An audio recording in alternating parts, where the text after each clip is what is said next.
Now, I just would like to turn to Aga Adil to present his paper. Aga, you have got 15 minutes. That is quite a challenge given the ambitious title of your paper. Please go ahead. Thank you, Honorable Investor. Thank you for all the stuff you mentioned. I will try to correlate some of the things you mentioned in your paper with findings what we have. So the title is, as you can see, Khwarizmi-Ibn Sina Knowledge Corridor.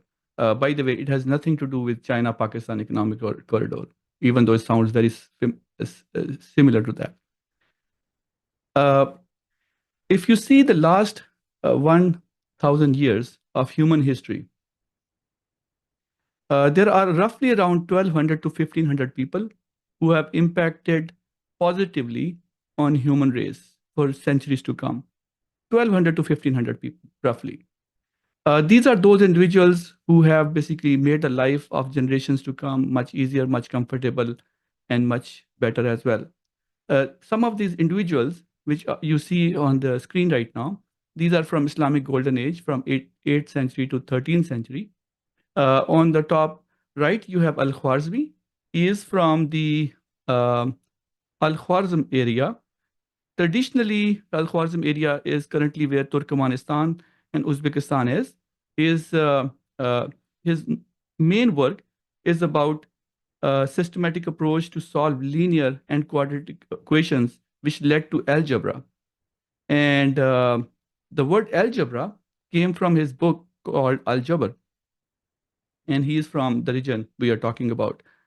And then on the top left, you have, everybody can see my screen? First of all, I want to make sure. Yes, we can see it. Yeah, we can see it, Adil.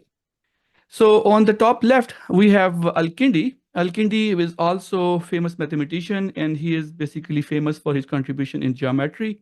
Most of his work was burned down in the history, but some of the books are still available and present in Istanbul. Then on the top and the bottom left, you have Ibn Sina, Avicenna. Some people call it in the Western countries. He is the founder of modern day medicine. And then you have and Ibn Sina was born in Uzbekistan, Bukhara. Al-Kindi was born in Kufa.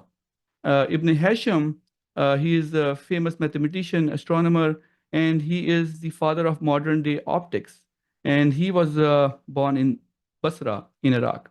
So these are the individuals who have shaped up the life for generations to come. These were curious minds, and they are not from the Europe. They were not from the America. There was no America at that time. But these are from the region we are sitting in right now, close to Black Sea, somewhere in the south, somewhere in the northeast. Let's fast forward around 900 years. This is the actual picture of the first flight from the Wright brothers on December 17, 1903. These two brothers, one you can see lying down as a pilot on the plane, and second one is standing right next to the wingtip of the plane. These two brothers were extremely curious, and they wanted to solve the problem of flying. And can you believe both of them have no college degree, no PhD thesis, no Harvard, Stanford degrees, and they are both went to high school and actually did not even finish high school. Like I think after 80, 90 years later, their high school decided these are big individuals, and they have given the high school diploma. But the modern day, this aviation industry is because of these curious minds. Let's move further 25 years. Philo Farnsworth. This gentleman, again from Utah, no college degree. Actually, he finished high school, luckily. And he actually invented the electronic TV in 1927. There's a lot of debate who invented the first electronic TV. There was a company he was competing against. Finally, US government realized he is the first inventor of the patent, and he was giving the patent for the first electronic TV. No college degree, no PhD thesis, no extraordinary research, but a curious mind changed the human life. with electronic TV. He's my hero, Alexander Fleming. I think in the 20th century, if I have to give the award for the person of the year, this gentleman is from the Scotland, invented penicillin. And just to remind everybody, we are living a very comfortable right now. Anybody gets sick, either they call a sick day or take the antibiotic. But this gentleman invented the antibiotic. And just to level set the audience, the life expectancy within US was within the world, the entire world, in 1900, roughly around 124 years ago, was just 32 years. That's it. Life expectancy was 32 years in 1900. He invented penicillin around 1928. By 50s, life expectancy went up. And today, the worldwide life expectancy is 71 years.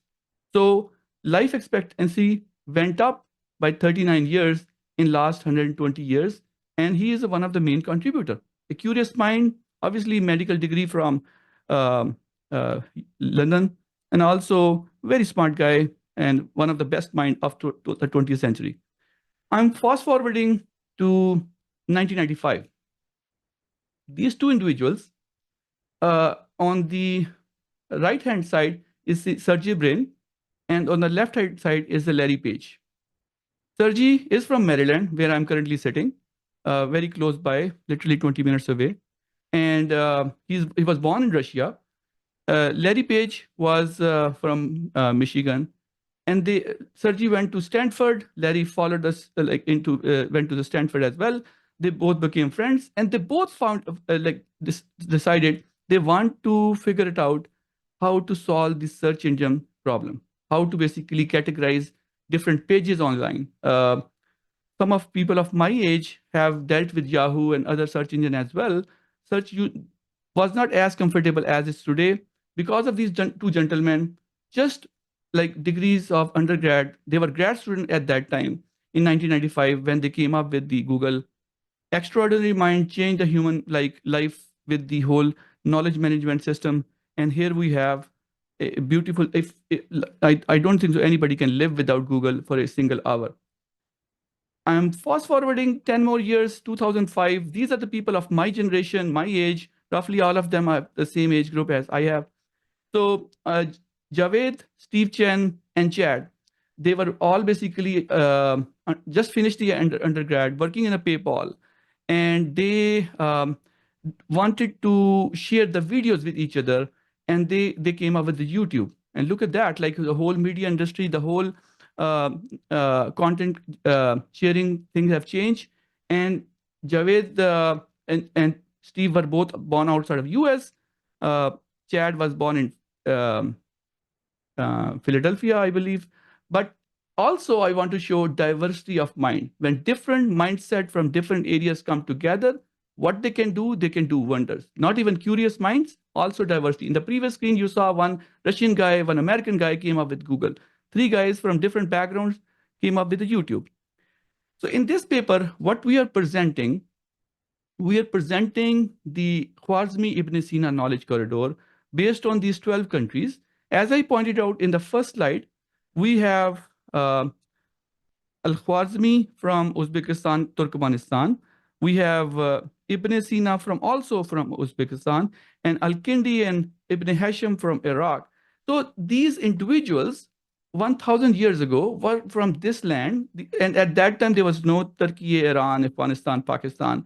There was all one land, Persian Empire, if you want to call it, at that time. And there was a lot of collaboration. And the beauty of that era was everybody wants to collaborate. Everybody wants to solve some problems. And they did. And they did a very good job at that time. And that is why for those 300 to 400 years of the golden age of Islam at that time, I don't want to bring Islam for sake of the religion. I just want to highlight because that is what that era used to be called. So the science and technology focus was heavy in this area, and that is why a lot of scientists, like names we know. And even today, right now, my great-grandparent, like my great-grandchild will not know my name. but they will know the name of the person who have solved the cancer or autism problem in after 100 years. So these are the individuals who have basically solved the problems and made the human life better. And that is why we are saying that these 12 countries should collaborate for academic and research purposes. That will bring the opportunities for all these member countries, and also solve the educational problem. And more than education, I'm focusing heavily for all the examples which I have given, all the research which is not happening in this area, and research for sake of not research for writing paper, research for sake of solving some problems. So we need to, this is the idea of the Khwarizmi-Ibn Sina Corridor of 12 countries. Let me throw some light what is happening in the region. So Honorable Ambassador mentioned some of the things as well. These countries, so what is presented over here is out of 100% of the students which go outside of these countries, let's say outside of 6.1% of the students which are going outside of Turkey for higher education, only 6.1% of the students of those 100% stay within these 12 countries, these knowledge corridor countries, which I just pointed out. Only 6.1% students stay. Where rest of the people go? They go to UK, they go to America, they go to Australia. They don't stay in the region. 5.1% of the Pakistani students stay within the region. Why is that? Because frankly speaking, there was not much awareness what is happening in this region as well. When I was doing my undergrad, some of my friends are also online in this session. We did not know what was happening in this region. So we all basically went either Europe or America, and that was pretty much it. There was not much opportunities locally available. Good thing is Uzbekistan has a very high percentage, that almost 79% of Uzbek students stay within the region. And almost 66% of Afghan students stay within the region as well. So what this graph is showing, that the lack of mobility within the region need to be solved. The local student exchange program need to happen, and we will talk about it in the next slides. This slide talk about the challenges in the region. First of all, a lot of things are happening, a lot of new universities are there, but there's no interdisciplinary research. Like veterinary department and electrical and computer science department are not trying to solve the problem together. The medicine people are working in the medicine, mechanical engineering people are working within themselves, and likewise there are silos. There's intradisciplinary research for somehow, but there's not enough interdisciplinary research. Unfortunately, the way these countries are, I will not highlight one country over the other. I have researched almost all the countries in this region, read many papers. Most of the countries are almost similar, and there's a heavy focus on publication for departmental promotions. That is a sad reality. Focus is on number of publication rather than the problem we are solving, what kind of social issues we are solving. There's a lack of exchange programs as well in the region. Turkey has the Erasmus program, which is very much aligned with the European countries as well, but there's not much connectivity of these kind of programs in the eastern side of Turkey. And then the big issue, most of the people I have spoken to, they're talking about the funding issues in this area. Like we have lack of funding, that's why we are not doing research. I kind of let's say 20% agree with that. The lack of funding is causing the problem, but there's 80% problems elsewhere as well.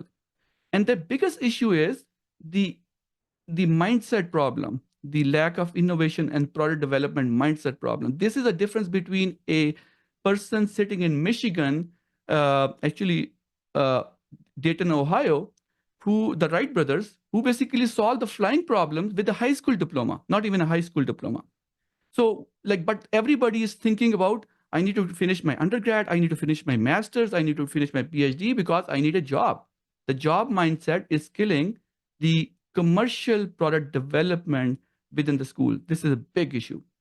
Then obviously economic opportunities are not there. Everybody wants to have a American dream. As you can see, I have taken the same dream as well, but somehow because there's not enough economic opportunities in those countries, people are going away. This particular, these are our suggestions. Adil, Yes. we need to conclude this in a few minutes, if you can. Yeah, sure. I will take only 3 minutes. So what we are talking in this paper, that there need to be a smaller structure, small body of establishment, which will connect all these countries. And this like structural body, which will be their office organization, you call it, they will only define some framework, processes, and procedure and legal support for this Khwarizmi-Ibn Sina Knowledge Corridor, but they will not be involved between the universities' involvement with each other. Our proposal is if on the Khwarizmi University wants to connect with Al-Farabi University in Kazakhstan, they should be autonomous. There should be some procedures, there should be some like framework, but they should be doing intradisciplinary research, electrical department talking to electrical department.